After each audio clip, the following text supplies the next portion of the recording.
आप सभी का हमारे चैनल आरके स्टडी पॉइंट में फिर से एक बार स्वागत है। आज हम लोग पढ़ने वाले हैं एनसीईआरटी गणित कक्षा 10वीं का प्रश्नावली 3.2 का 4 नंबर क्वेश्चन। तो हमारा क्वेश्चन है, निम्न रैखिक समीकरणों के युग्मों में कौन कौन से युग्म संगत या असंगत है। यदि संगत है तो ग्राफीय विधि से हल कीजिए।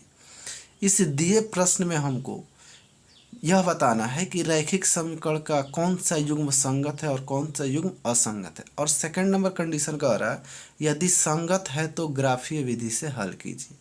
तो इस दिए गए प्रश्न में हम सबसे पहले यह पता करेंगे कौन सा युग्म संगत है और कौन सा युग्म असंगत है। अब संगत जब होगा तब हम ग्राफ खींचेंगे।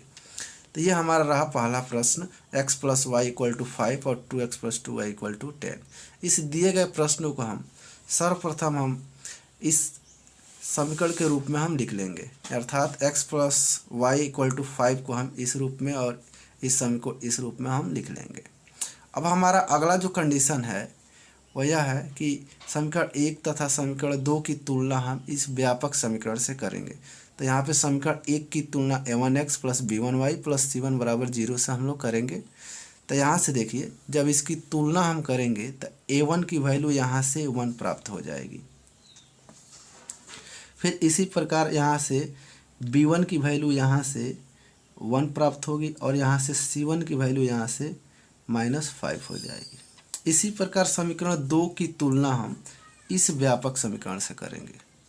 तो जब इस व्यापक समीकरण से करेंगे तो यहाँ चूँकि x का गुणांक 2 है और यहाँ पे x का गुणांक a2 है, अर्थात a2 का वैल्यू 2 यहाँ से मिल जाएगा। तो यहाँ से 2 मिल गया।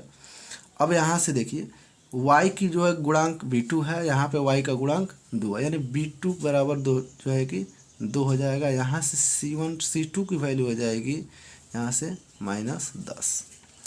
अब हम लोग इसका अनुपात निकालेंगे, यानी a1/a2, b1/b2 और c1/c2। तो यहाँ से जब a1/a2 निकालेंगे तो ये हो जाएगा 1/2। यहाँ से b1/b2 की वैल्यू हो जाएगी 1/2 और यहाँ पे c1/c2 की वैल्यू हो जाएगी -5/10। अब यहाँ से जब हम इसको सॉल्व करेंगे तो ये हो जाएगा 1/2, इसलिए कि 5 × 1 = 5 और 5 × 2 = 10। तो ये हम लोग का रहा a1/a2 और b1/b2 और c1/c2 की वैल्यू। हम देख रहे हैं कि इसमें 1/2, 1/2 और 1/2 मतलब तीनों की वैल्यू जो है कि 1/2 है, अर्थात सारे जो है कि अनुपात आपस में बराबर है। तो लिखेंगे चूँकि a1/a2 = b1/b2 = c1/c2। हम आपको बता दें कि अगर ये तीनों अनुपात अगर बराबर होते हैं इसका मतलब रैखिक समीकरण का जो युग्म है संगत है।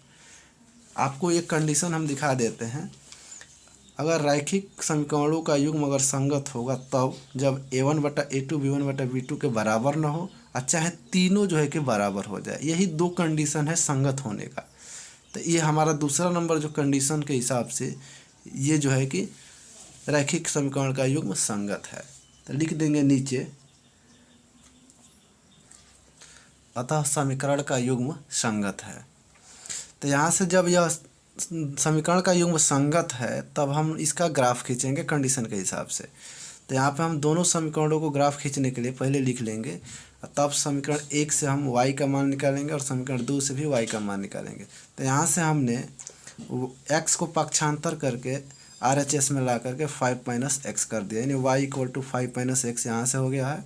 और जब इस समीकरण 2 को सॉल्व किए हैं तो यहाँ से 2y = हो जाएगा 10 - 2x। यहाँ से 2y = 10 - 2x। जब 2 को हम पक्षांतर करेंगे तो ये हो जाएगा बटा में, यानी y = हो जाएगा 10 - 2x/2, जिसको हमने यहाँ पर लिख दिया है।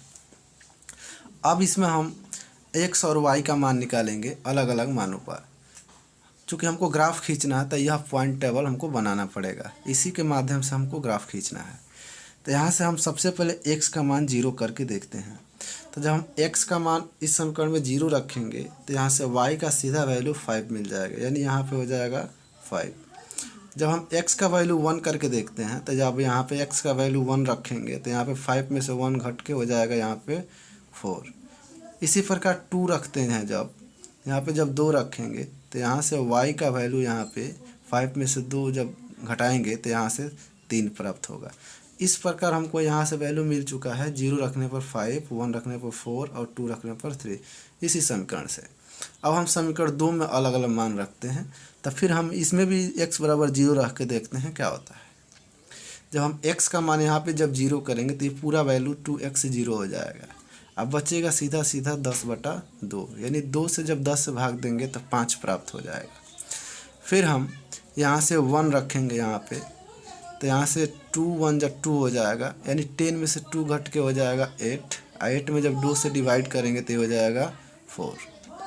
फिर यहाँ पे 2 रखते हैं, x का वैल्यू जब इसमें हम 2 रखेंगे तो 2 दूना यहाँ पे 4 हो जाएगा, 10 में से 4 जाएगा तो 6, और 2 से जब भाग देंगे तो 2 3 6 यानी 3। तो इस दोनों पॉइंट टेबल को देखने पर दोनों में कोई अंतर नहीं दिख रहा है। इसका मतलब ये पॉइंट टेबल और ये पॉइंट टेबल दोनों एक ही है। मतलब इसका मतलब दोनों समीकरण जो है कि दोनों समीकरणों की जो रेखाएं होंगी वो एक ही पर होंगी।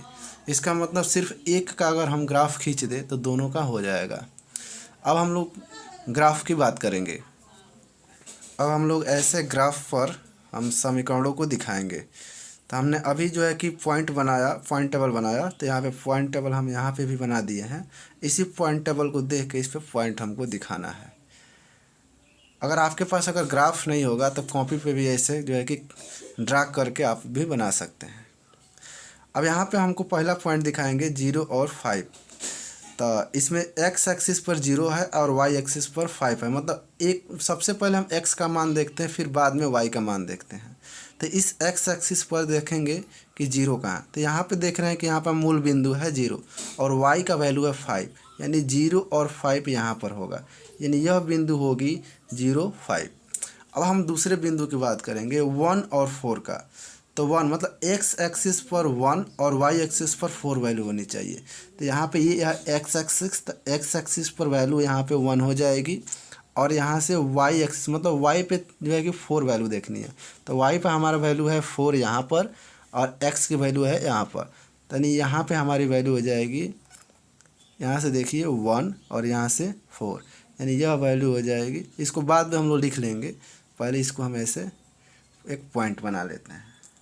अब तीसरे पॉइंट की बात करेंगे 2 और 3 की, यानी x पे जो है कि हमको 2 कदम चलना है, यानी x पर यह रहा 2 कदम और y पे हमको 3 कदम चलना है, यानी 1 2 और 3, यानी हमारा बिंदु हो जाएगा यहाँ पर 2 3।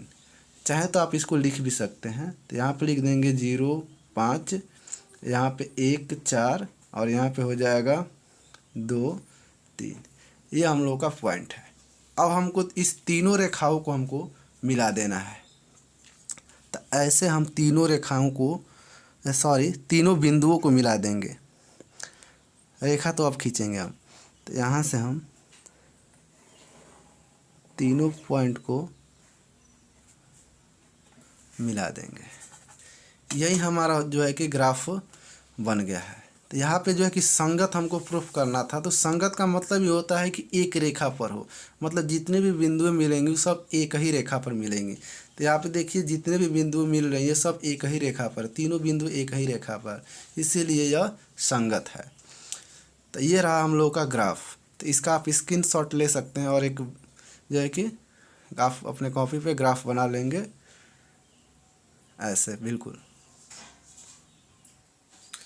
हम लोग का दूसरा प्रश्न है x minus y equal to 8, 3x minus 3y equal to 16। इस दूसरे प्रश्न में हम इस समीकरण को फिर हमने इस रूप में समीकरण को लिख दिया है, x minus y minus 8 equal to 0, मतलब इस 8 और 16 को जो है कि पक्षांतर करके हमने लिख दिया है। फिर हम समीकरण 1 तथा समीकरण 2 की तुलना हम इस 2 व्यापक समीकरणों से करेंगे। तो इस व्यापक समीकरण की तुलना हम समीकरण जब 1 से करेंगे, यहाँ पे a1 के जगह पे 1 यहाँ पे लिख दिए हैं और यहाँ पे b1 के जगह पे यहाँ पे -1 हो जाएगा और यहाँ पे c1 के जगह पे -8 हो जाएगा। फिर जब सेकेंड नंबर समीकरण से करेंगे तो a2 की वैल्यू यहाँ पे 3 हो जाएगी, यहाँ पे b2 की वैल्यू -3 और यहाँ से c2 की वैल्यू -16। अब हम लोग का अगला जो स्टेप है रेशियो निकालना। तो हम रेशियो निकालेंगे इसका, तो A1/A2 जब निकालेंगे तो यहाँ पे 1/3 हो जाएगा, B1/B2 यहाँ पे -1/3। जब ये माइनस माइनस जब कटेगा तो यहाँ पे 1/3 मिलेगा। यहाँ पे C1/C2 की वैल्यू हो जाएगी 8/16, माइनस माइनस जो है कि यहाँ से कट जाएगा। अब हम लोग का रहा ये रेशियो। अब हम लोग देखेंगे कौन सा जो है कि अनुपात बराबर है, कौन सा अनुपात बराबर नहीं है। तो यहाँ से देखने पर पता चल रहा है यहाँ 1/3 और 1/3 से कि A1/A2 B1/B2 आपस में ये बराबर है, लेकिन ये C1/C2 बराबर नहीं है। अतः लिखेंगे चूँकि A1/A2 बराबर है B1/B2 के और C1/C2 के बराबर नहीं है। तो इसको हम देखने से पता चल रहा है कि यह जो अनुपात है, ये कंडीशन है असंगत का। हम आपको एक बार दिखा देते हैं। ये हमने आपको बताया था कि रैखिक समीकरण का युग्म संगत तब होगा जब यह कंडीशन फॉलो करेगा या तो यह कंडीशन फॉलो करेगा। तो यह कंडीशन जो है कि ना तो यह कंडीशन फॉलो कर रहा है, नहीं यही कंडीशन फॉलो कर रहा है। यह कंडीशन है असंगत का, यहाँ आप दे सकते हैं। इसका मतलब ये समीकरण जो है असंगत है। तो लिखेंगे यहाँ पे, इसलिए रैखिक समीकरण का युग्म असंगत है। क्योंकि प्रश्न में यह बात कही गई है कि उसका ही ग्राफ खींचना है जो संगत है, तो इसका मतलब इसका ग्राफ हम नहीं खींचेंगे। अब हम लोग बात करेंगे प्रश्न नंबर 3 का। अब प्रश्न नंबर 3 हम अगले वीडियो में आपको बताने वाले हैं। तो इस वीडियो को लाइक कीजिए, शेयर कीजिए और सब्सक्राइब कीजिए।